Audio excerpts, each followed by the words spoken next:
할렐루야. 10월 13일 목요일 새벽 기도를 시작하겠습니다. 사도신경으로 우리의 신앙을 고백하시겠습니다. 나는 전능하신 아버지 하나님 천지의 창조주를 믿습니다. 나는 그의 유일하신 아들 우리 주 예수 그리스도를 믿습니다. 그는 성령으로 잉태되어 동정녀 마리아에게서 나시고 본디오 빌라도에게 고난을 받아 십자가에 못 박혀 죽으시고 장사된 지 사흘 만에 죽은 자 가운데서 다시 살아나셨으며 하늘에 오르시어 전능하신 아버지 하나님 우편에 앉아 계시다가 거기로부터 살아있는 자와 죽은 자를 심판하러 오십니다. 나는 성령을 믿으며 거룩한 공교회와 성도의 교제와 죄를 용서받는 것과 몸의 부활과 영생을 믿습니다. 아멘. 찬송가 278장 찬양하시겠습니다. 찬송가 278장입니다. 사망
가운데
구약성경 창세기 34장 1절에서 17절까지 말씀입니다.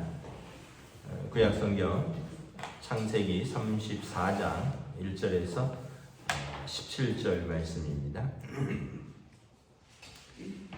다 찾으신 줄 알고 저와 여러분들이 한 절씩 교도하도록 하겠습니다. 창세기 34장 1절에서 17절입니다. 레아가 야곱에게 낳은 딸 디나가 그 땅에 딸들을 보러 나갔더니 히위 족속 중 하몰의 아들 그 땅의 추장 세겜이 그를 보고 끌어들여 강간하여 욕되게 하고 그 마음이 깊이 야곱의 딸 디나에게 연연하여 그 소녀를 사랑하여 그의 마음을 말로 위로하고 그의 아버지 하몰에게 청하여 이르되 이 소녀를 내 아내로 얻게 하여 주소서 하였더라. 야곱이 그 딸 디나를 그가 더럽혔다 함을 들었으나 자기 아들들이 들에서 목축함으로 그들이 돌아오기까지 잠잠하였고 세겜의 아버지 하몰은 야곱에게 말하러 왔으며 야곱의 아들들은 들에서 이를 듣고 돌아와서 그들 모두가 근심하고 심히 노하였으니 이는 세겜이 야곱의 딸을 강간하여 이스라엘에게 부끄러운 일 곧 행하지 못한 일을 행하였습니다. 하몰이 그들에게 이르되 내 아들 세겜이 너희 딸을 연애하여 하니 원하건대 그를 세겜에게 주어 아내로 삼게 하라. 너희가 우리와 통혼하여 너희 딸을 우리에게 주며 우리 딸을 너희가 데려가고 너희가 우리와 함께 거주하되 땅이 너희 앞에 있으니 여기 머물러 매매하며 여기서 기업을 얻으라 하고 세겜도 디나의 아버지와 그의 남자 형제들에게 이르되 나로 너희에게 은혜를 입게 하라. 너희가 내게 말하는 것은 내가 다 주리니 이 소녀만 내게 줘 아내가 되게 하라. 아무리 큰 혼수와 예물을 청할지라도 너희가 다 이 말한 대로 주리라. 야곱의 아들들이 세겜과 그의 아버지 하몰에게 속여 대답하였으니 이는 세겜이 그 누이 디나를 더럽혔습니다. 야곱의 아들들이 그에게 우리는 그래하지 못하겠노라. 할례 받지 아니한 사람에게 우리 누이를 줄수 이는 우리의 수치가 되리라. 그런즉 이같이 하면 너희에게 허락하리라. 만일 너희 중 남자가 다 할례를 받고 우리 같이 되면 우리 딸을 너희에게 주며 너희 딸을 우리가 데려오며 너희와 함께 거주하여 한 민족이 되려니와 함께 있습니다. 너희가 만일 우리 말을 듣지 아니하고 할례를 받지 아니하면 우리는 곧 우리 딸을 데리고 가리라. 아멘. 할렐루야. 오늘 또 새날이 되었습니다. 우리 주님 주시는 은혜와 평강이 가득한 복된 시간 되시기를 축복합니다. 오늘 말씀은 이제 야곱의 딸이 수치를 당하고 그로 인하여 또 큰 사건이 일어나는 그런 내용입니다. 야곱이 이제 가나안 땅으로 돌아왔습니다. 가나안 땅 세겜 땅에 머물 때 이 세겜 땅은 그 하몰의 아들 그리고 그 추장 히위 족속이라고 했습니다. 2절에 보면 히위 족속의 추장 하몰과 그의 아들 세겜이 그 땅에서 족장으로 있는 그 땅입니다. 다시 말하면 히위 족속은 그 땅의 원주민이죠. 그리고 우리가 그 가나안 땅에 7족속이 있는데 헷 족속, 기르가스 족속, 아모리 족속, 가나안 족속, 히위 족속, 여부스 족속, 이런 7족속들이 있어서 이 사람들은 신앙도 다르고 또 어떻게 보면 이스라엘과 하나 될 수 없는 민족입니다. 그런데 이제 야곱이 그 세겜 땅에 빨리 떠나야 되는데 빨리 베델로 가야 되는데 여기 오래 머물다가 이제 일들이 일어난 거죠. 34장 1절에 보면 레아가 야곱에게 낳은 딸 디나가 아직은 그 베냐민을 낳기 전이니까 11아들과 딸이 하나 있었습니다. 그 딸은 첫 번째 부인 레아가 낳은 딸인데 이름은 디나죠. 근데 이제 그가 그 땅의 딸들을 보러 나갔더니 그 디나는 우리로 말하면 시골 소녀입니다. 맨날 이제 아버지랑 또 오빠들이랑 그 외삼촌 라반의 그 집에 있을 때 거기서 뭐 양치고 거기서 살다가 이제 세겜성 도심으로 처음 나온 거예요. 거기서 이제 그 땅의 딸들을 본 거죠. 그러니까 호기심도 있고 또 마음도 끌렸습니다. 여러분 시골 사는 학생이 서울 오면 막 눈이 막 돌아가잖아요. 제가 이제 중학교 2학년 때까지 시골에 살았는데 강원도 어촌에 살다가 농촌에 살다가 그러다가 이제 탄광촌에 살다가 태백에서 중학교 2학년 때 올라왔는데 태백에는 그 오락실이 역전밖에 없었습니다. 그때 태백역, 옛날에는 철암역이라 했는데 지금 태백역, 또 황지역 이렇게 큰 역 앞에 우리로 말하면 서울역 이런 역 앞에밖에 오락실이 없었어요. 그래서 중고등학생들이 오락실을 가려고 해도 갈 수가 없어요. 버스 타고 막 30분, 40분씩 역전에 가서 표 탈 일이 있어서 역 갔다가 오락실 한 판 하고 오는 거지. 그런데 이제 서울에 오니까 이거 학교 가는 길에 50m 거리로 하나씩 오락실이 있네요. 그래서 참 돈은 없지 어린 나이에 오락은 하고 싶지. 그 당시 이제 오락실이 50원이었는데 버스 표가 이제 학생 그 회수권이라 그랬잖아요. 그때 이게 100원이었던 것 같아요. 그래서 이제 걸어 다니면 왕복으로 걸어 다니면 하루 200원 남으니까 오락 4판 할 수 있죠. 그랬던 생각이 납니다. 그러니까 어떻게 보면 디나도 시골에서 순박한 시골 소녀입니다. 아버지와 오빠들과 또 친척들과 양치고 염소치고 그런데 이제 세겜 땅에 나오니까 여기에 예쁘게 화장한 여인들도 있고 머리를 따은 여인들도 있고 또 오늘로 말하면 강남역처럼 이렇게 나이트 클럽도 있고 술집도 있고 그래서 마음이 끌린 거예요. 그래서 그 땅의 딸들을 보러 갔다가 마침 그 세겜 땅의 추장의 아들, 그러니까 그 땅의 추장이죠. 하몰의 아들 세겜이 그를 보고 끌어들여 강간하여 욕되게 합니다. 그래서 야곱의 딸이 이제 수치를 당한 거죠.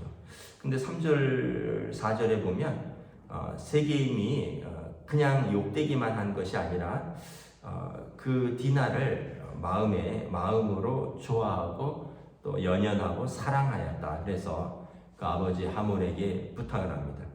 아버지, 내가 이 땅의 추장인데 아마 그 여인을 아내로 삼고 싶습니다. 아버지가 그 여인의 아버지 야곱에게 가서 좀 우리 그 딸을 나에게 달라. 그럼 우리가 지참금을 주리라. 그렇게 협상을 하라고 요청을 한 거죠. 그래서 이래저래 해서 이제 세겜의 아버지 하몰이 야곱에게 말하러 왔습니다.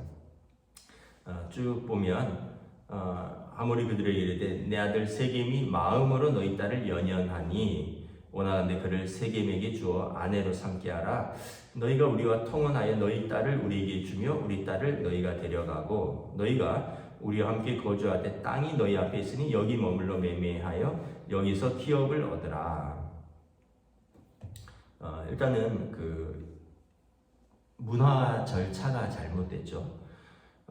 아마 세겜의 문화에서는 추장이 한 여인을 사랑해서 좀 욕되게 할 수도 있다. 그런데 내가 책임지겠다. 이러면 된다라고 생각을 했던 것 같습니다. 그런데 이 딸의 가문에서는 먼저 사죄와 또 거기에 대한 배상이 있어야죠. 근데 그런 얘기가 없고 6절에 보면 세겜의 아버지 하몰이 야곱에게 말하러 왔는데 지금 야곱은 모두가 근심하고 분노한 상태입니다. 심히 분노하고.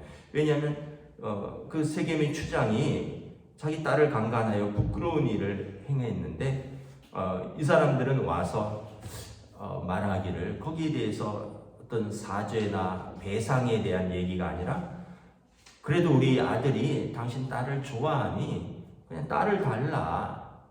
우리가 쉽게 얘기하면 그러면 당신들이 원하는 땅 여기서 당신들이 살 수도 있다. 그리고 당신들이 원하는 혼수도 해줄 수 있다. 그리고 우리 딸들도 너희도 아들이 많은데 데려가라.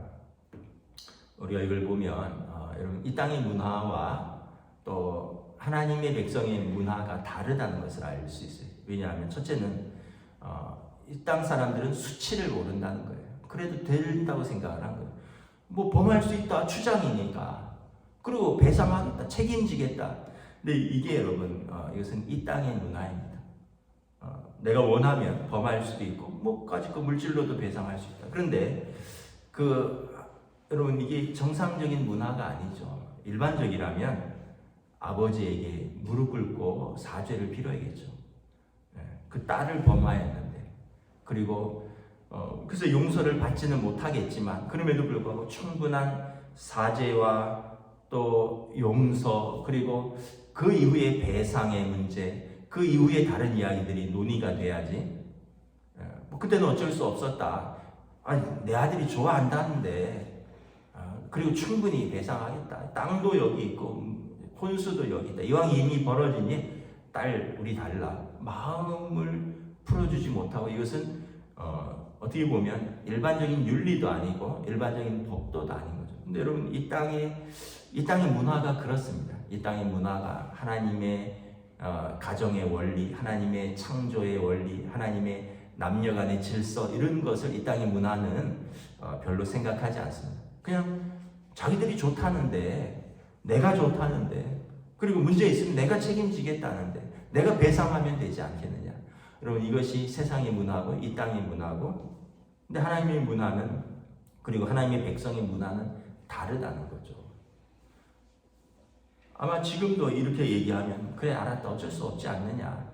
그래 뭐 범한 건 범한 거고 그래도 책임진다는데 뭐 그게 어디냐. 그리고 또 저 집안에 돈도 많다는데 유력한 가문이라는데 그래 데려가라. 그렇게 아마 하는 사람들도 많이 있을 겁니다. 그런데 여러분 하나님이 과연 가나안 땅의 그 일곱 족속인 히위 족속과 하나님과 씨름한 이스라엘이라는 이름을 얻은 하나님의 백성과의 그 단 개인의 어떤 결혼 문제가 아니라 이제 집안끼리 통혼하자는데 하나님 그것을 기뻐하실까? 또한 디나 개인의 의견에 대해서는 전혀 없어요. 그 여인이 세겜의 아들에게 부끄러운 일을 당하고 얼마나 수치스러운데 그 여인을 위로하고 그 여인의 의견을 묻는 얘기는 하나도 없습니다. 그리고 아버지 야곱의 마음을 위로하고 아버지 야곱에게 사죄하는 것도 하나도 없어요. 단지 그냥 이 땅에 갇힌 거죠. 뭐 좋아해서 하다 보니 이렇게 됐는데 배상하겠다. 그리고 책임지겠다. 결혼시키자. 그리고 너희 아들들도 우리 딸들하고 결혼해라. 아마 우리가 이렇게 질서와 기준과 가치관이 잡혀 있지 않으면 그래도 세겜이 괜찮은 사람이네. 그것도 괜찮지 않느냐 이렇게 생각할 수도 있는데 여러분 우리가 기준을 분명히 하게 잡아야 됩니다. 안 되는 건 안 되는 거예요. 여러분들에게도 딸들이 있고 저도 딸이 있는데 그런 제안을 한다면 어떻게 하겠습니까? 절대 저는 용납을 할 수가 없을 것 같아요. 바로 고소가 들어가죠. 그런데 여기 보면 이 야곱이 또 해결하는 방식도 또 하나님의 뜻은 아니에요.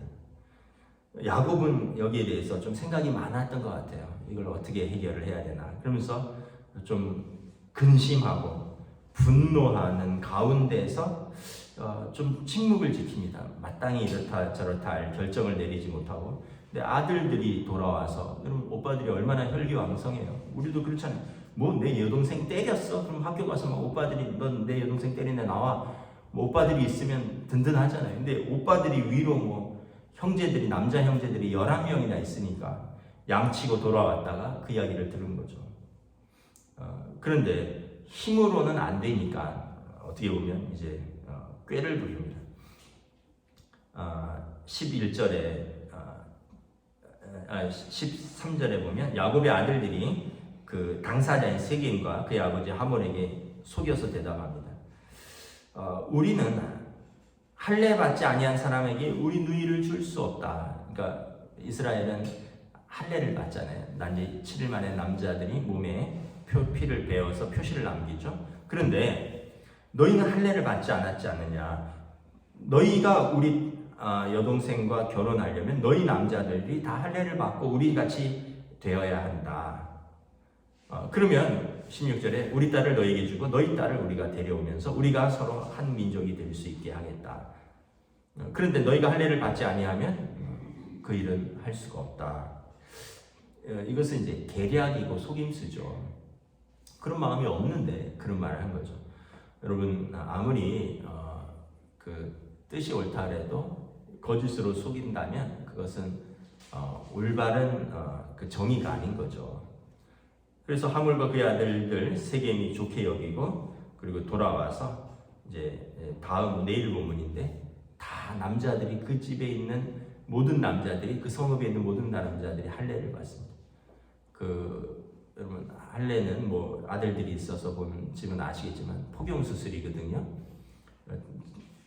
마취를 하고 해도 3일간은 제대로 걸을 수가 없어요. 그런데 뭐 옛날에 고대 세계에 마취를 제대로 했겠습니까? 그러니까 이게 외과적인 수술인데 이게 아물려면 최소 3일에서 일주일은 걸려요. 그때까지는 제대로 걷지도 못하고 뭐 뛰지도 못하고 싸울 수는 더더욱 없는 거죠. 그리고 이런 상태에서 내일 본문인데 25절에 그 형제들이 칼을 가지고 그 성읍을 기습해서 모든 남자를 다 죽여버립니다. 결국은 여러분 세상적인 방법과 또 세상적인 일과 세상적인 방법으로 대응하는 것은 더 큰 악을 이룬다는 것을 알 수 있습니다.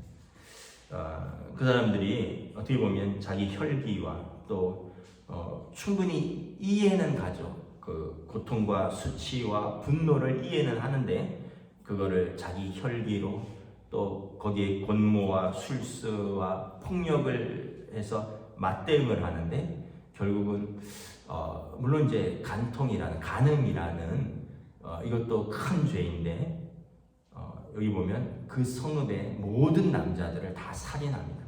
더 큰 악을 저지르게 되는 거죠. 악이 악을 낳고 분노와 혈기가 그리고 이것이 더 큰 악을 낳게 되는 것입니다. 말씀을 정리하도록 하겠습니다.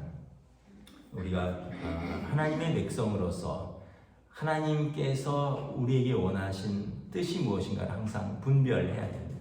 그래서 가정을 이루는 원칙, 그건 남녀간의 일은 너희들끼리 해라 그게 아니에요. 거기에도 분명히 원칙이 있는 거죠. 질서가 있는 거죠. 거기에 부모가 교육에는 그렇게 열심히면서 연애한다거나 결혼한다거나 하면 부모들이 일체 간섭을 안 하는데 여러분 교육에 관심이 있는 것만큼 그게 더 중요한 거거든요. 거기에 대한 원칙과 질서를 알려줘야 되고 또 그걸 지키려고 당사자도 그렇고 그 가정들이 노력해야 되고 더 나아가서 어떤 일들이 벌어졌을 때 혈기와 분노와 인간적인 생각으로 해결하는 것이 아니라 우리는 일단 기도해야죠. 하나님의 뜻이 무엇인가. 그리고 이런 폭력이 아니라 물론 이때는 어쩔 수 없었는지도 잘 모르겠지만 또 어떤 다른 방법이 있는지는 잘 모르겠지만 지금 이 시대는 법이 있어요. 법을 넘어서서 혈기와 분노로 하면 여러분 피해자가 가해자가 되고요. 요즘은 쌍방 처벌 이런 게 있습니다. 여러분 화나서 혈기대로 사는 것은 하나님의 의를 이루지 못할 뿐만 아니라 자기에게도 덕이 되지 못하는 것을 볼 수 있습니다. 내일 본문에 보면 이제 이로 말미암아 더 큰 문제가 발생합니다. 기도하겠습니다. 하나님의 은혜를 감사합니다. 오늘 주신 말씀을 통해서 참으로 레아의 딸 디나가 그 땅의 딸들을 보러 나갔다가 세겜성의 주장에게 또 강간을 당하게 되고 그로 말미암아 또 형제들이 분노하게 되고 수치와 분노와 혈기와 권모 술수와 폭력이 난무하는 가운데 어떻게 보면 더 큰 죄, 살인, 그 마을의 모든 남자들을 사륙하는 더 큰 죄로 나아가게 되는 것을 바라봅니다. 우리의 삶에서 어떤 문제가 있을 때 우리가 먼저 하나님의 뜻이 무엇인지 구할 수 있는 하나님의 지혜를 구할 수 있는 하나님의 백성들이 될 수 있기를 원합니다. 우리의 혈기와 또 우리의 방법이 아니라 하나님이 주신 지혜 가운데 문제를 해결할 수 있는, 또한 우리가 그 이전에 또 우리의 모든 삶에서 하나님이 주신 지혜, 하나님의 뜻, 하나님의 질서가 무엇인가, 우리 삶에서 이러한 원칙들을 붙들고 또 살아갈 수 있는 저희들로 인도하여 주시옵소서. 감사를 드리오며 우리 주 예수 그리스도 이름으로 기도드리옵나이다. 아멘. 하늘에 계신 우리 아버지, 아버지의 이름을 거룩하게 하시며 아버지의 나라가 오게 하시며 아버지의 뜻이 하늘에서와 같이 땅에서도 이루어지게 하소서. 오늘 우리에게 일용할 양식을 주시고 우리가 우리에게 잘못한 사람을 용서하여 주는 것 같이 우리 죄를 용서하여 주시고 우리를 시험에 빠지지 않게 하시고 악에서 구하소서. 나라와 권능과 영광이 영원히 아버지의 것입니다. 아멘.